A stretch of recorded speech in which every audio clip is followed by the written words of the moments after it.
I missed you. I did. I missed you. I don't know. You could not have missed me because of Tommy Pigott. Thank you for taking care of him, being nice the first day and not so much the next day. But thank you, Tommy. Great job. I'm very, very proud and honored that you were standing up here. Thank you. I appreciate it. Thank you, everyone, for being here. Welcome aboard. Daphne smiling. That's a good sign. But she's always smiling. That might be a bad sign. We do, of course, have a statement and a few announcements here. And thank you again all for being here. We condemn the heinous murder of 2 staff members from the Israeli embassy in Washington, D.C. last night. Every day we talk about in this room the aftermath of one of the most obscene attacks on Jews in history. The October 7th massacre was a reminder to the world that Jew hatred and murder is the hallmark of terrorists and monsters around the world. The envy feeding this hate is thousands of years old.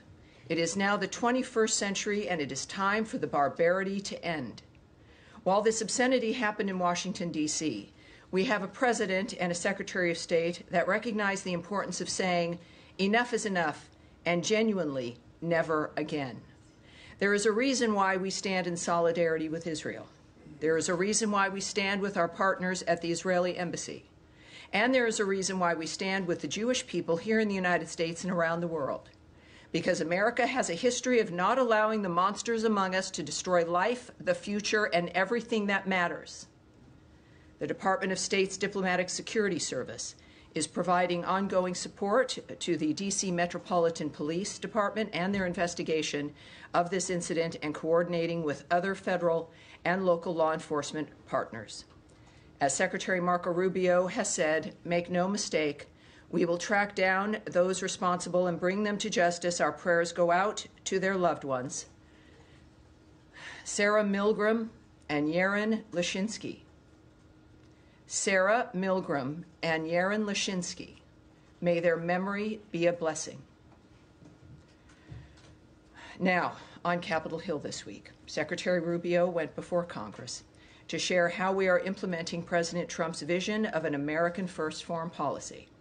He made clear that America is back and that securing our borders, making communities safer, and combating criminal cartels are once again key priorities of our foreign policy. He also explained how the fiscal year 2026 budget request for the Department of State will enable the department to deliver on President Trump's foreign policy agenda that makes America safer, stronger, and more prosperous. The budget request in the State Department's reorganization will ensure our ability to respond to the challenges of the 21st century on behalf of the American people. And now finally, ahead of Memorial Day, which I know we're all looking forward to, I want to recognize and honor the Americans who gave their lives to defend our freedom. Their bravery, service, and sacrifice represent the very best of America. The heroes of this country would have preferred long, enjoyable, quiet lives, but instead they answered the call when we needed them the most. Every day that we simply enjoy is due to the sacrifice of the men and women who died on the field. We will never forget those who've given all to defend our country, our way of life, and the American people. God bless all who have served and are serving our nation. And now, ready for your questions? Daphne, yes, ma'am. Following the shooting last night, are U.S. embassies on any sort of special alert or thinking about any change in posture? I can't speak to security measures that are being implemented or being discussed or decided upon.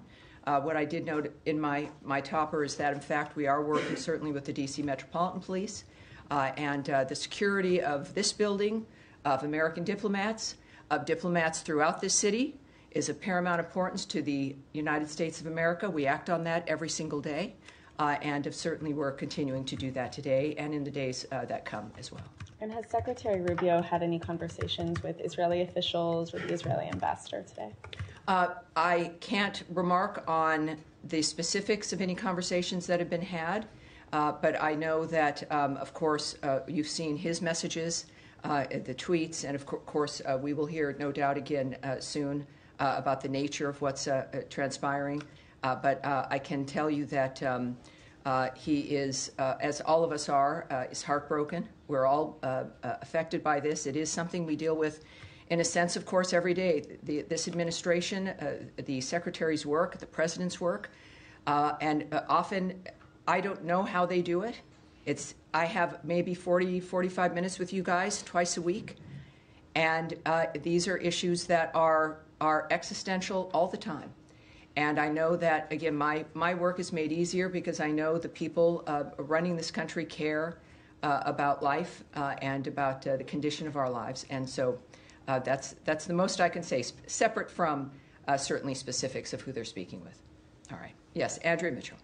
Hi, thank you very much. A couple of questions about South Africa and also, if you don't mind.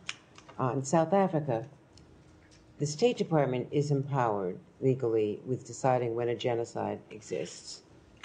Has there been an investigation that supports any such contention? Because there is no credible evidence from any authority on the ground there, in their government, in NGOs, or elsewhere that we can find to support an allegation of genocide, that white farmers are at all as disadvantaged as the crime wave there that is a problem against blacks in much greater numbers, and proportionally even in greater numbers than whites.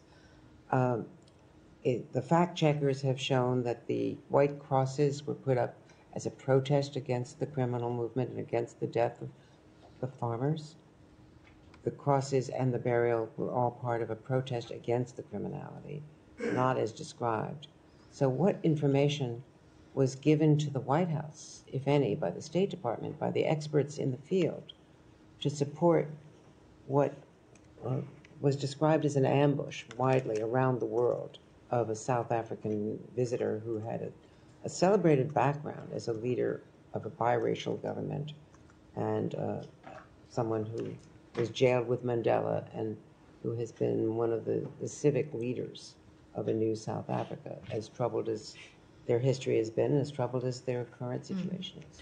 Well, I would say that, as we all knew, of course, the president has been very vocal about his concern about the violence, the nature of what's been transpiring in South Africa. The president did not come to the United States of America unaware of the position and the posture of the president and of the Secretary of State and of his administration. So I would argue against very much that there was some kind of an ambush. South Africa also has been facing a dynamic where there's been regular criticism, ranging from not just the collapse in some ways when it comes to the violence in civil society, but then the referral of Israel with the ICJ for the issues of genocide while ignoring Hamas, cozying up to Iran, the general choices that they've made. In the meantime, also, of passing a law that has allowed them to take property, to possess property of white Afrikaner farmers with no reason. One element is equity. And so when you're passing laws like that target a group, ostensibly sending a message to the population that these people have a price to pay, there's something that they need to be doing, that they deserve to have their land taken, combined with the chance of kill the Boer, the massive rallies where encouragement of violence is prevalent and is at the core of it, in addition to the associations South Africa and its president have chosen to make, like with Iran, and their actions against Israel, it creates a picture that is worthwhile having a conversation in the Oval Office. And that is, I think, it is the transparency of the president, certainly both leaders aware of what the concerns have been and what the arguments have been. So I don't think President Ramaphosa was somehow surprised or shocked at the fact that we have an honest man who's in the White House who's spoken and continued to speak about violence and the trajectory of South Africa. Well, what I'm just suggesting is that the facts matter with the credibility of the president, and that as it was explained in the Oval Office, and it has been explained elsewhere, that is a minority party, a protest party that is legally permissible, but that the white agricultural minister said in the Oval Office, that's why we joined the coalition, to make sure that they didn't get into the parliament, that they don't have power. They've been, they've been in the nature of the weeds of something like that, where that individual, you saw also the larger video of the thousands and thousands of individuals in a stadium framework.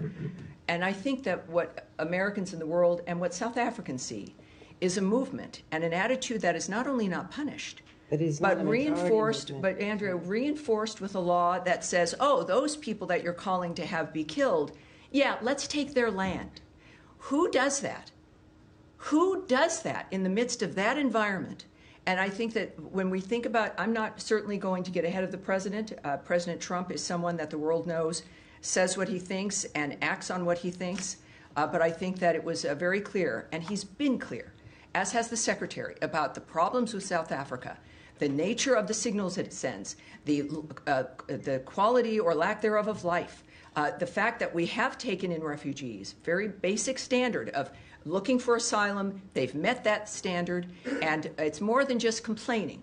It is about acting and finding an element where we can make a difference for those people. Taking of the land, first of all, it's with judicial review when it has happened.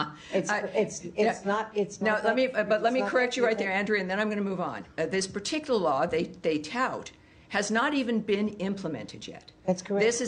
So it's not about judicial review. The law, if you have a judicial review of a law that says there is no standard, well, then you'll have judicial review of no standard. But they have not taken the land. All right, but this, and it is in part, I would argue, because of the global attention that has been placed on them because of President Donald Trump's attitude, his comments, and bringing attention to that framework in general.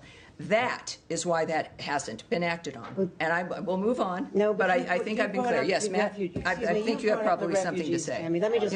Andrea, you've had 4 questions. I've answered them. You've asked in depth. We are going to move on. Yes, sir. I'm sure others might have the same sort of question. Thanks. Yes, sir. Thanks, Tammy. 2, I think, should be quick ones on sanctions. 1, can you just explain the discrepancy or apparent discrepancy between what Secretary Rubio tweeted last night on Venezuela sanctions and what Special Envoy Grinnell said? The Secretary saying that the Chevron waiver would not be extended, and Special Envoy Grinnell saying it would be. And then just secondly, on Syria sanctions. Sure. Just what's the status of the relief that the President promised last week? Thank you. Well, I can tell you that the Secretary he put up a tweet making it clear where we stand on Chevron, which is a license which is due to expire in May. And what I will speak to is not what others have said, but certainly the people who are in charge of the nature of what we're doing, and that is Secretary Rubio, making it clear that that license is going to expire.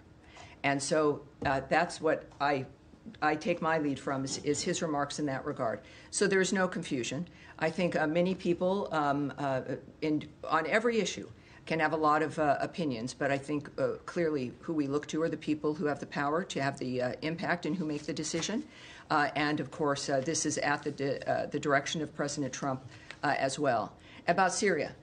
Yes, it was a very exciting moment. I was in Riyadh and in the building when President Trump announced that he was lifting the sanctions on Syria. That is something that we've discussed, and many people have wondered when that would occur. And clearly the president decided now was the time. And I do know that, of course, there's a team of people who immediately started working on that, who are working on it now. There is, of course, it's worth noting that the president has some powers in the nature of what can get done, but sanctions are administered through different departments in this country. So his was a message, and certainly the order to reverse our dynamic, to remove the sanctions, which involves departments like the Treasury Department. So it is a process that will take some time, but as we know with the Trump administration, that they've sped up the train a bit. And they understand the importance of getting things done quickly, and that is the intention of getting things done quickly as they take the order from the president from that afternoon. And we're working on it. It's been a week. But I do think, because of not just the urgency, but they understand the urgency, but of the recognition of this administration, the government as a whole, of how the president works, that things have to happen and should happen as quickly as possible. So all I can say is, without a specific date, is it will be done quickly, and certainly more quickly than we're used to. Thanks. All right. Yes, ma'am. Can we go to Gaza? Sure. Secretary Rubio said in one of his hearings on the Hill that he had met with the World Food Programme in Rome. I just want to get clarity on whether this means that the current U.S. policy is for the UN's leading food program, leading food organization, is like that they will remain the main food provider for Gaza, hence his meeting with them, or whether that... You're reading an awful lot into a meeting. It would be good to that get you've heard more about. Detail on it. Sure. Given there's a lot of reporting on heated conversations between humanitarian aid organizations, discussion over this new Gaza humanitarian foundation, and I've got one more after that. Sure. Well, Secretary Rubio visited with Cindy McCain, who leads that program. And he doesn't visit personally to shut something down. It was, from what I know, a very good meeting. I cannot share the details with you, as you might imagine. But I think that regularly we should view the nature, and certainly after the rhetoric the Secretary's used and the actions that the State Department has implemented when it comes to our continuing commitment to life-saving aid around the world, and certainly food aid, is that I would have expected, since her office is in our embassy at the Holy See, that is a meeting that should have taken place and did take place. And I'm looking forward to the nature of that kind of a conversation and what can come from it. And we'll see. But it was that entire visit was very good. I think very certainly we went to the inaugural mass with the Pope. But overall, it was a recognition and a commitment, seeing this from the Secretary, being there as he is a practicing Catholic, but also knowing how each part of his work mattered and also was implemented on that trip. The nature of what the importance of Italy, the importance of the Vatican, the importance of faith, and the nature of his work in the process. And of course, that meeting was part of that work. So it's just part of looking at options? I'm not going to speculate or guess. I'm a little psychic, but not enough for that to answer that specifically. A little psychic, but, So what can you? nothing you want to know. But it's don't speculate on that. But I do think because of the speed in which we work, we will all see the intention of the Secretary, the nature of what's happening with the World Food Program, and under certainly the leadership of Cindy McCain and what her intentions are as well. So we're looking forward to it. So you had some more. You had Sudan. Just one on Gaza as well. Gaza, yes. Gaza Humanitarian Foundation. Sure.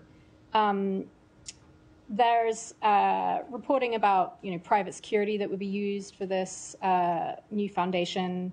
I just want to understand if this administration is okay with private security personnel for a foundation like that, presumably of which they'll be armed, going into Gaza, and presumably some of the personnel for that private security would be American citizens. Just want to understand what watch out when you use the word presumably. Watch out. I mean, looking at other private security firms and what they do, and some of us. Well, I think that, yes, it's good that you're concerned about security. We all are. And that's been one of the problems we've had with Gaza, is the ability to move food aid and medical aid through an arena that is not thinking as you think. They are not concerned about safety. It is about terrorists who've been keeping food aid and medical aid from the people of Gaza. And that has impacted our ability to move all that aid, the aid that we've wanted to move through, that we would do only when it was safe to do so. So our concern has been constantly about safety and what we could achieve in that environment. That's the point of ceasefires, is to have safety. So I would, with that being a standard, that we will support having things move in if it can be safe, that having a security service is important. I think we all would agree. I won't get into the details of how it's being managed, but because that's the Gaza Humanitarian Foundation, which is private and operates on its own.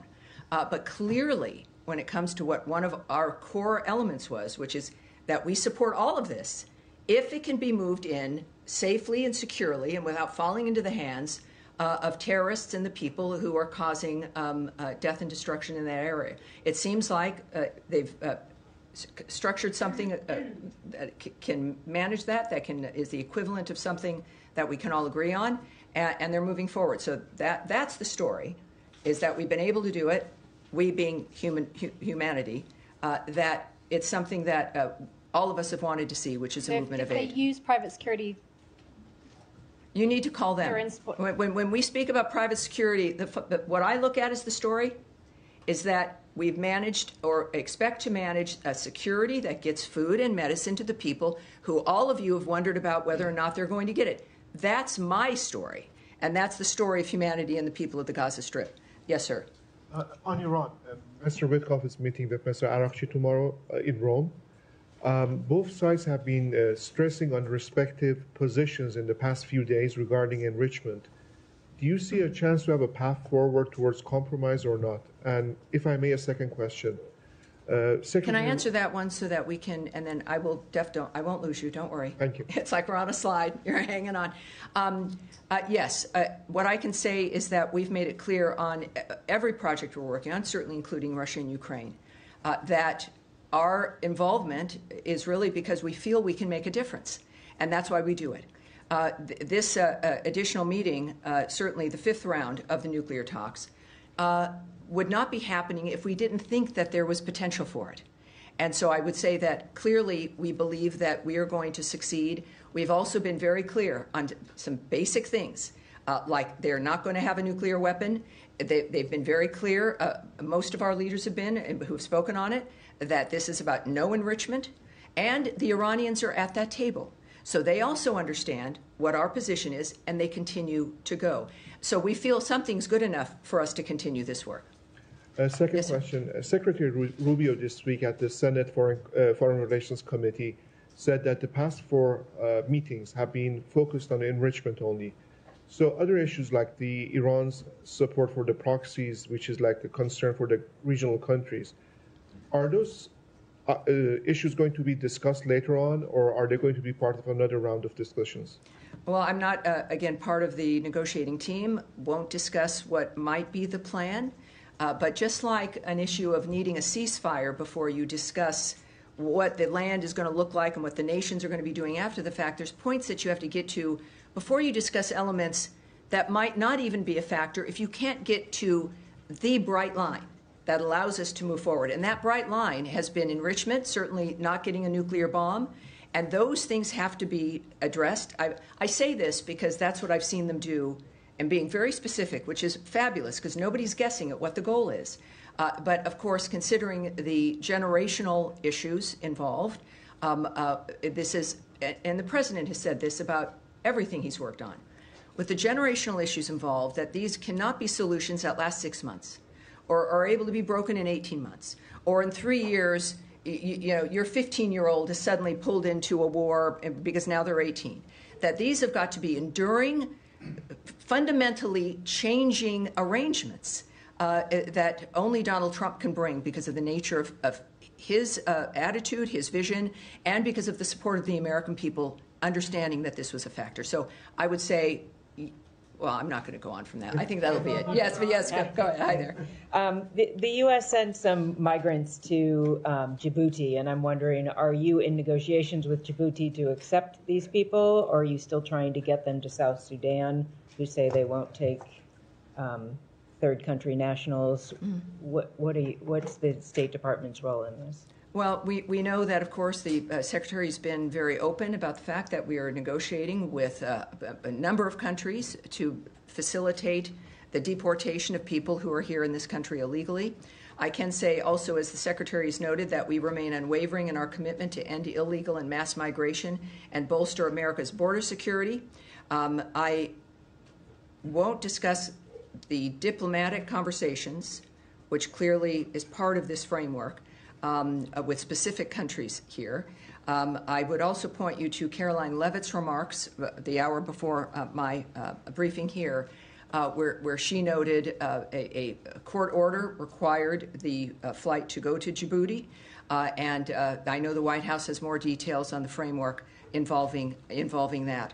So we're currently just in the sense of handling this in an immigration posture. Certainly, it is a reflection of our continued attitude and position, and I don't think that this situation is certainly in the courts, which I can't remark on, but we're familiar with having to make our arguments in a variety of arenas, and this is one of those times. And but I know Caroline had more specifics. In South Sudan, there was a dispute before with them for not taking somebody, and you guys stopped issuing visas. Has that been resolved? Yeah, the visa situation remains the same.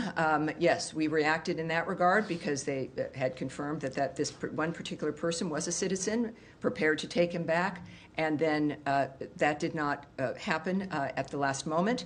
And so our response was, when you're having a diplomatic negotiation with a country, you're going to respond to certain situations. We can say that in the midst of that, in the aftermath, our posture on visas and all of that has not changed. And we've noted, of course, regularly that we monitor their behavior, their attitudes, which, of course, continues to matter to us. But we also are currently accepting certain diplomatic and official visa applications and if eligibility is determined in that regard. And we do that, as always, on a case-by-case basis. So at this point, I have nothing more to report on that, except that it is still in place. Yes? Can I just ask a quick follow-up on Iran? Two Iranian sources told my colleague Fred Pleiken, who's currently in Tehran, that they are concerned about the sincerity of the United States heading into this next round of nuclear talks, and they think Trump is steering the conversation towards deadlock. Obviously, the administration has said that they want an Iran nuclear deal, but is there anything you can shed light on in terms of the dialogue between the two sides that might be causing unnamed Iranian sources to tell us this? Unnamed Iranian sources? No, it's not. That doesn't interest me. It's gossip at that rate. Certainly when we have, and we've said repeatedly, to not discuss this in the media because it makes things harder. Everybody has an interest in all of our negotiations doing well. Some people don't have an interest in that. And that's where you get unnamed sources from, I don't know if there's an Iranian National Enquirer, maybe there is, but that's not something that I'm going to take seriously. What is the story and what matters is that everyone is at the table in Rome. And what is the intention of Steve Witkoff going into the talks? Well, it's very clear what I've also just said a little earlier, and we've said in multiple briefings. The goal is to end the inability for them to have a nuclear weapon, to change and end the enrichment of their nuclear program and the intentions of that nuclear program. So it's a significant structural change in what Iran thinks it's going to be doing, and that's the negotiations. I think they've been very clear about what the intentions are. And just one follow-up on a different topic, but this is just coming out now from... oh, not another one. Homeland Security. No, don't Not worry. another one. Not like last time. Okay, good. But Homeland Security Secretary Kristi Noem says that DHS is now terminating Harvard's ability to allow any foreign students to enroll in the university, saying in a statement that the administration is holding Harvard accountable for fostering violence, anti-Semitism, and coordinating with the Chinese Communist Party.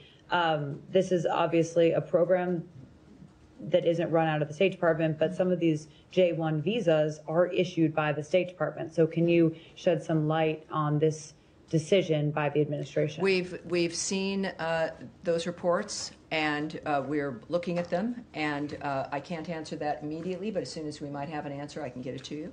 I'm sure that when we get our answer, we'll get it to everybody. But yeah, so I've seen those reports, and I would also refer you, of course, to DHS and to Secretary Noem, who might have more details, more answers for you. Saeed, nice to see you again. I hope it's nice to see you. Well, thank you. I appreciate it. Okay. Yes, sir.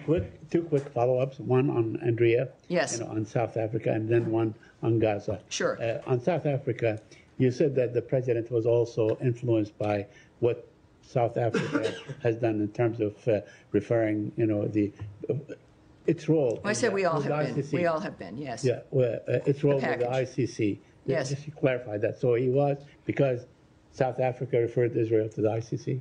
Well, I did not say for a specific event that influenced him. I don't speak, President Trump is a very clear man. No one has to wonder his position. But I think for all of us who've been looking at the condition of South Africa, it's never just one thing, is it? It's a number of things. I'll finish. I know you might not be liking my answer, but I'll finish. Saeed, it is a series of things that point to the intention of an administration or of a regime, and it is usually consistent. So if you're wondering about the nature of why it matters that people are at a huge stadium shouting "Kill the Boer," which are for those at home, the Dutch descendants of settlers of South Africa, and who are white farmers, combined then with the government that says, oh, we reject that, they're not part of our government, but then pass a law that allows the government to take the property of those very same people simply because they're white farmers. So that speaks to the intention of a regime, in addition to their behavior with other nations, their foreign policy, how they would view the victims of October 7th, the Jews, as those who should be referred to a criminal court versus Hamas, in addition to having a rather cozy relationship with Iran. So you don't need to be in a seminar at Stanford to understand and to recognize the trajectory of South Africa. That is the argument for those who are looking at that, again, beyond one issue. And I think those issues speak quite loudly. And very quickly on Gaza. Yes. Now, the Israelis are saying they allowed maybe 6 trucks or 9 trucks, we don't know. And international agencies say no trucks were allowed in. Could you clarify if you have the information? Have any trucks been allowed in? The number of trucks, if you know the number, and so on. And what's next in terms of figures and numbers? Well, I won't share numbers with you, but what I can tell you, and you know this, having covered this situation, that Israel's been honest about the nature of what it's been doing and why, as it fights for its security and in its own defense. There's, if you're getting a report from Israel about the nature of what has moved into the region, I would suggest that you should take that report seriously. I think that everyone knows that the eyes of the world are on that region, and at the same time, the story is, what I would argue, is, as opposed to the numbers, is the fact that aid is moving in to Gaza. And it's interesting to me, Saeed, that is something that I've talked with you, and we've even had some sort of fights about. And that isn't something that has been recognized, but I'll do that recognizing, and that's what the real story is. Yes, sir, in the back. Yeah, thank you, Tammy. Kurdish delegation led by KRG Prime Minister Masoud Barzani is in town. They have signed 2 energy deals with the U.S. companies valued at $110 billion US. These 2 deals have been rejected by the Iraqi government. I'm wondering if you have any comments and reaction to that, and do you have anything to share with us about his scheduled meeting with Secretary Rubio tomorrow? Well, I can tell you that we were pleased to see Prime Minister Barzani sign massive deals with U.S. companies to expand natural gas production in the Iraqi Kurdistan region, which will help Iraq harness its own domestic resources to become energy independent, which we've, again, talked about. It's really great. We've talked about these things. Often I can't give you answers. We don't know when it's going to happen. And then to be able to report to you that it has happened. And that is a key administration priority. And being energy independent is obviously a major national security issue. So these deals, I think it's like over $100 billion. And yes, that's what we've all been working for. So we support these deals, and we have encouraged Baghdad and Erbil to work together to get gas production to commence as soon as possible. At the same time, we have, of course, the declaration that these are null and void, right? Yeah. Now, this is the kind of shenanigans that can be a problem. But we also know that, I'll give you a sense of our relationship with Kurdistan. The Kurdistan Regional Government Prime Minister and his visit to the United States signals our desire to strengthen the U.S. relationship with the Iraqi Kurdistan region. And as you've noted, Secretary Rubio will meet with KRG Prime Minister Barzani to discuss expanding trade and investment between the United States and the Iraqi Kurdistan region. He has also stated, Secretary Rubio, that we support the Kurdish autonomy and the U.S. companies doing business there, and urged the government of Iraq to respect this economic lifeline that is necessary to prosper and succeed. We believe that U.S., Iraqi, and Iraqi Kurdish interests are best served by having a strong and resilient Iraqi Kurdistan region within a sovereign and prosperous federal Iraq. Thank you so much. All right. Yes, sir. Yes. Issue. Well, I won't have much more, but you're welcome to do it. You referred to DHS, but in a big picture, presumably the United States wants to attract the best and the brightest insofar as foreigners, students, immigrants. And these top-tier universities are one of the most prominent ways to do that. So do you think prohibiting Harvard to enroll foreign students kind of gets in the way of that goal? Well, again, I can't speak to Secretary Noem's plans and strategy and her decision to implement this. What I would argue is that we have an interest as a nation, as President Trump has spoken to quite often, that we have an interest as a nation for these universities that are supposed to be the gold standard to actually deliver people who are educated and can function in society and on campuses that encourage a learning environment as opposed to one of left-wing activism, where you have individuals leaving the university level in this country as our rates are declining when it comes to comprehension and reading and a whole host of other things. That it has to be more than just a label or a brand. It has to deliver results for the families that do pay a lot of money for it. And I think that there's a point, as you've seen, I think it's obvious from the Trump administration, with the federal money that flows into those coffers and the nature of the kind of talent. You can speak about foreign talent. Let's speak about American talent. You've got a wonderful kid who's done very, very well, and then you send them to Harvard, and a kid comes home, and you don't even recognize them. And they're definitely primed to be a fabulous left-wing activist, but they're maybe not going to be able to get a job. And so, this is a recognition and movement that universities around this country are recognizing that American families have standards. We spend money so our children can be educated in the normal function of life. And we get kids back who have not received the kind of education we expected. COVID highlighted this for many of us. But I think that this opens up a conversation, as it should, between the federal government and the universities that we rely on and have been proud of, that we deserve to be proud of them again. And if we're going to speak about who we rely on for the best and the brightest, there's plenty of American kids who also deserve to be taken seriously. And I believe that we can handle all of them properly. Yes, sir. Thanks very much. My question is on U.S.-India relations. Secretary of State Marco Rubio and President Trump both are very famous in India.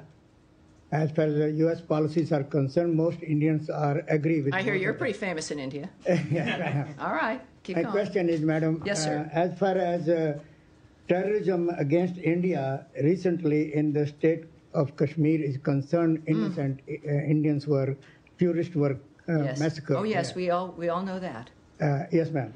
My question is that as far as talking with Pakistan is concerned, India's Prime Minister, Mr. Narendra Modi, and also Foreign Minister, Mr. Jaishankar, we both met with the Secretary Rubio and President. What they are saying is that as long as terrorism is continue against India, what they said by Pakistan supporters inside, that they have training centers inside Pakistan. Well, here's what I can say, and this is, and I understand your point, and what has been a generational concern about violence and terrorism in that region, certainly with the troubles between India and Pakistan, is that there is a ceasefire. Obviously, we know that we're very close to a full-scale war erupting. And what's very exciting and heartening is that America's involvement and assistance made a difference in that stopping, and a ceasefire that has continued.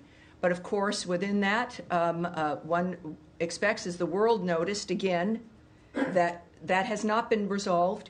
that the potential of having these long-term problems resolved has returned, and it is an opportunity. And the good news is that, unlike some other regions, there's been a commitment to a ceasefire that makes. Oh, is that my alarm? I said, thank you. I should ask you to put on your alarms. It's like, oh, Tammy's done. All right, we're gonna have. All right, we'll have one more in the green jacket in the back. Yes, ma'am. Thank you, Tammy. Make sure her mic is on, just as she's in the back here. The sound here is. Two quick questions. Do you have any update on the peace deal agreement between Rwanda and the Democratic Republic of Congo? When we will see this peace deal signed? And also, can you tell us if both President Ramaphosa of South Africa and President Trump finally managed to overcome the difference, and we will see United States and South Africa working together? Well, I'll answer that one first. I think the meeting with the South African president in the Oval Office speaks to President Trump's generosity. And the fact that any leader feels comfortable going to meet him, even with difficult conversations, and sometimes the problems that happen between two nations with different attitudes. So the fact that it's President Trump means, of course, there's always hope. It means, of course, there'll always be something for the future. And speaking of the DRC and Rwanda, another very good example of something that has been a generational issue, that we are, again, it's a long process, but they are taking the steps that we've asked of them to take, and that's also very promising. We can look for an update when it comes to what the new dates are and what else is expected, but what I can tell you is that continues. Another great change and dynamic. Sometimes, though, people forget and don't continue to ask, and I appreciate that you did, because there isn't any drama, because that things are changing for the better. So it causes less news, right? There's less interest, but it's worth following up as we watch these particular issues resolve. As, of course, the news is taken up by other issues. But this administration is committed across the board to peace and prosperity, and it seems the world's giving them a lot of chances to act on that. We do one more? One more. Yes, sir. My Italian friend right there. Two more. Yeah. Thank you. Well, yeah, indeed, one is on about Italy. Actually, the Vatican. So I was there. Beautiful place. Beautiful place. Very moving. And there was also some conversation with Parolin, which is the Vatican Secretary of State. So are we seeing those conversations because we also have an American Pope that can actually better deal with our president? And how close are we to actually the negotiation at the Vatican? And then I have a second question on Russia. Yes, obviously the condition of the world existed before our new Pope Leo.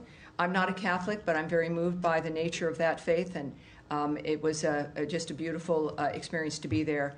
But I can tell you that, of course, the plans and the conversations with the Pope himself and certainly other leaders there was important. It always would be. If you're going to be in Italy for any reason and you're the leader of the free world, the Secretary of State of the free world, you want to meet with these people. This is why they're in their positions is for that reason. So I think that's it's not because Pope Leo is an American. However, it's pretty terrific, and it's a reminder that your commitment and your faith and it can lead you anywhere. And so we, of course, pray for his success as he moves forward with his duties. And the rest of your question was? I have a question about Russia. I mean, not about Russia. I'm so sorry. Good. About the different approach they were seeing from this administration when it comes to diplomacy. We saw with yesterday with the South African, and then with Zelensky. Well, and I think you're seeing. I would go as this will be the last answer here. Is that we're seeing different envoys, different styles, ambassadors, the Secretary of State, the President on the phone, because you have to do that when you're not simply setting up meetings every 3, 4, or 6 weeks. That you're having meetings to make specific steps and have specific progress and deadlines because you're a business person and you know what's possible, or you know humanity and you know it's possible. When he says we need to have new ideas for Gaza, as an example, he really means that for everything, for how we conduct diplomacy. The Secretary, of course, is on board with that. It's natural for him. traditional diplomacy, going, talking, getting deliverables, making sure the relationship is active and alive.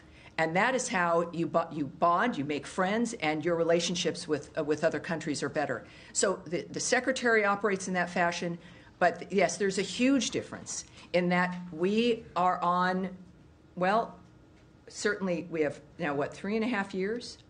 You have people who want to make a difference. It's not just having fun in an office. It's changing people's lives for an endurable period of time so that we, our generation, I'm seeing some younger people in this room, of course, always, but for our generation, my generation, that we can think we did everything we could and have had some success in making things better. That's the Trump administration. That will be its legacy, and it's an honor to be here. And thank you all very much. I appreciate it. I'll see you on Thursday. What is today? I'll see you on Tuesday. You know, the trip. It's like, oh my gosh. I thought I was waking up in a hotel today, but I wasn't. Thank you, guys. Thank you. Great to see you. Appreciate it. Oh, here comes Matt Lee.